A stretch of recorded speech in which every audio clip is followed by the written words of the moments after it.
നമസ്കാരം, ഭാരത് ലൈവിലേക്ക് സ്വാഗതം.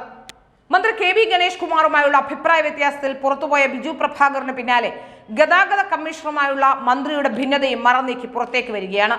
പരസ്യമായി തന്നെ ശാസിച്ച മന്ത്രിക്ക് നേരെ ആഞ്ഞടിച്ചിരിക്കുകയാണ് ഗതാഗത commissioner S Sreejith. Driving school ഉടമകളുടെ യോഗത്തിൽ ഗതാഗത കമ്മീഷണർ എസ് ശ്രീജിത്തിനെ മന്ത്രി പരസ്യമായി ശാസിച്ചു. മറുപടി പറയാൻ അനുമതി നൽകിയതുമില്ല. ഇത് വിശദീകരിക്കാനായി പിന്നീട് മന്ത്രിയുടെ ചേംബറിലെത്തിയപ്പോഴും ഉയർന്ന ഉദ്യോഗസ്ഥ സംഘത്തിന്റെ സാന്നിധ്യത്തിൽ മന്ത്രി ശകാരിക്കാൻ മുതിർന്നപ്പോൾ ഗതാഗത കമ്മീഷണർ അതേ ഭാഷയിൽ തന്നെ തിരിച്ച് പ്രതികരിക്കുകയായിരുന്നു. ഇരുവരും തമ്മിലുള്ള രൂക്ഷമായ വാക്കുതർക്കം 5 മിനിറ്റോളം നീണ്ടുവെന്നാണ് സൂചന. പ്രതിഷേധിച്ച് മന്ത്രിയുടെ മേശപ്പുറത്ത് ശക്തമായി അടിക്കുന്ന സാഹചര്യമുണ്ടായപ്പോൾ കൂടെയുണ്ടായിരുന്ന ഉദ്യോഗസ്ഥർ ശ്രീജിത്തിനെ അനുനയിപ്പിച്ച് പുറത്തേക്ക് കൊണ്ടുപോവുകയായിരുന്നു എന്നാണ് പറയപ്പെടുന്നത്. കേന്ദ്ര നിയമപ്രകാരമുള്ള അക്രഡിറ്റഡ് ഡ്രൈവിംഗ് സ്കൂളുകളുടെ കാര്യത്തിൽ തീരുമാനമെടുക്കുന്നതിന് വേണ്ടിയാണ് മന്ത്രി ഡ്രൈവിംഗ് സ്കൂൾ ഉടമകളുടെ പ്രതിനിധികളുടെ യോഗം വിളിച്ചത്. 2023 തുടങ്ങുമെന്ന പല ഉറപ്പും കേന്ദ്രത്തിന് സംസ്ഥാനം നൽകിയെങ്കിലും മാറ്റിവെക്കപ്പെടുകയായിരുന്നു. നിലവിലുള്ള 6131 ഡ്രൈവിംഗ് സ്കൂളുകളെയും ഇത് ബാധിക്കുമെന്നതിനാൽ ഡ്രൈവിംഗ് സ്കൂളുകളുടെ സഹകരണ സംഘങ്ങൾ രൂപീകരിച്ച് അവർ മൂലധനമിറക്കി കേന്ദ്ര മാനദണ്ഡ പ്രകാരമുള്ള ഡ്രൈവിംഗ് സ്കൂളുകൾ തുടങ്ങാമെന്നതായിരുന്നു ഗതാഗത വകുപ്പിന്റെ അന്നത്തെ നിർദ്ദേശം. എന്നാൽ അത് സർക്കാരിന് ബാധ്യതയാകുമെന്നും കോർപ്പറേറ്റ് കമ്പനികൾ ഉൾപ്പെടെ ആർക്കും വരാവുന്ന രീതിയിൽ കരാർ വിളിക്കുന്നതാണ് നല്ലതെന്നും അന്നത്തെ ചീഫ് സെക്രട്ടറി നിർദ്ദേശിച്ചു. തീരുമാനം മുഖ്യമന്ത്രിക്ക് വിട്ടു. ഇതിലിപ്പോഴും തീരുമാനമായിട്ടില്ല. ഇത് സംബന്ധിച്ച ഉത്തരവുണ്ടോ എന്ന് യോഗത്തിൽ മന്ത്രി ചോദിച്ചു. ഇല്ലെന്ന് കമ്മീഷണർ വിശദീകരിക്കാൻ തുടങ്ങുമ്പോഴേക്കും മന്ത്രി ക്ഷുഭിതനായി. ഡ്രൈവിംഗ് സ്കൂൾ ഉടമകളോട് ക്ഷമ പറഞ്ഞ മന്ത്രി ഉദ്യോഗസ്ഥരും ഗതാഗത കമ്മീഷണറും തന്നെ വഞ്ചിച്ചുവെന്നും മൈക്കിലൂടെ പറഞ്ഞു. യോഗം കഴിഞ്ഞ് കമ്മീഷണർ മന്ത്രിയുടെ ചേംബറിലെത്തിയപ്പോഴാണ് ഇരുവരും തമ്മിൽ രൂക്ഷമായ തർക്കമുണ്ടായത്.